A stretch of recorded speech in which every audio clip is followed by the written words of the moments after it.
রাসূলুল্লাহ সাল্লাল্লাহু আলাইহি ওয়াসাল্লামের কবরকে আমরা বলি রওজা শরীফ, ঠিক না? আপনি হাদিসে পড়েন, আতাইতু কবরান নবী সাল্লাল্লাহু আলাইহি ওয়াসাল্লাম, কানা কবরুন নবী সাল্লাল্লাহু আলাইহি ওয়াসাল্লাম মুসান্নামান, জা কবরান নবী সাল্লাল্লাহু আলাইহি ওয়াসাল্লাম।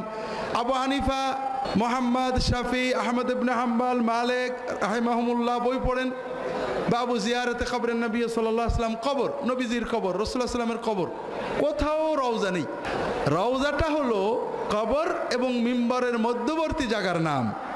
মা বাইনা কবরি ওয়া মিম্বরি রওজা, আমার কবর এবং মিম্বারের মাঝখানের জায়গা, মসজিদের জায়গাটুকের নাম হলো রওজা মিন রিয়াদুল জান্নাহ। আমরা কবরটাকে রওজা বানাইছি আর মসজিদের জায়গাটুকে রিয়াদুল জান্নাহ বানাইছি, দুটোই অন্যায়।